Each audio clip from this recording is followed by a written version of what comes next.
Hi, I'm Pamela Crane with Interoceptive Performance. Today I'm going to show you some ways yoga can help with immunity and how viruses are harmful. But first, let's start with a warning.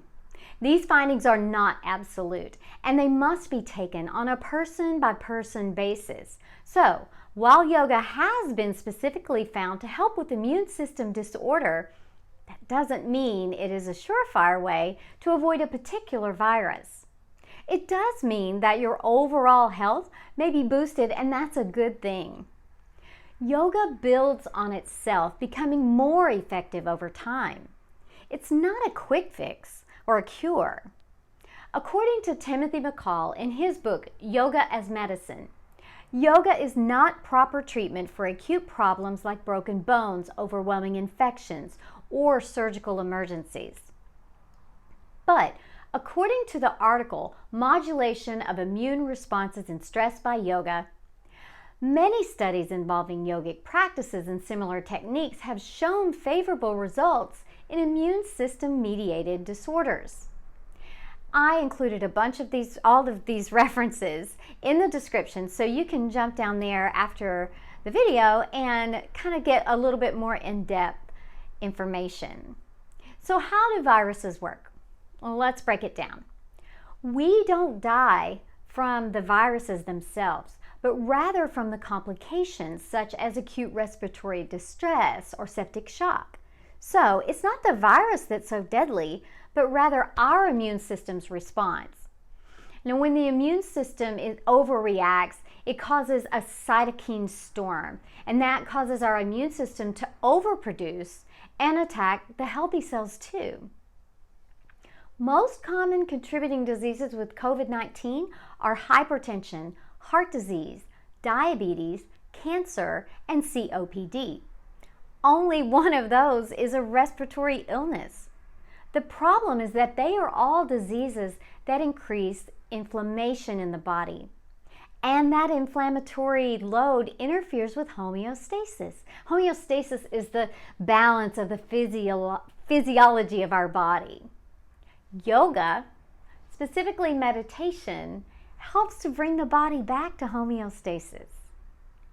Another fun fact before we get to the benefits, COVID-19 was initially linked to older populations, but in the Western countries, a much younger demographic is being affected, suggesting a link to higher systemic inflammation relating to stress and lifestyle.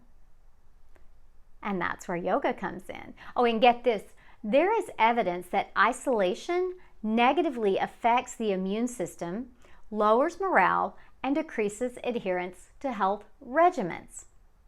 So, let's talk about the benefits of meditation. It reduces the physiological and psychological damage of isolation and loneliness. It lowers inflammatory markers, improves duration and/or severity of disease, benefits multiple immune functions and inflammatory processes, boosts your immune system, affecting the whole body, and it improves the production of the immune modulator, melatonin. Melatonin helps us sleep better, which in turn helps our immune system. One more study to share. Conducted by John Kabat-Zinn, participants who listened to a guided meditation tape while they received ultraviolet light therapy were almost 4 times as likely to have complete clearing of psoriasis than those who didn't meditate.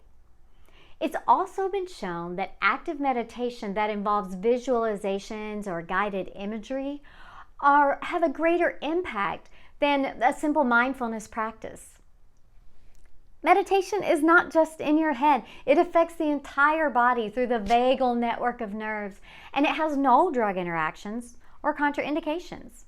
But it's only beneficial if you do it. Drop your questions and comments down below. I'd love to hear from you, find out what you want to know more about, and check out my videos on mudras for immunity, visualizations for immunity, and yoga for nervous system regulation, to put some of these benefits into practice. Be sure to subscribe and hit the notifications bell, and I'll see you soon. Bye.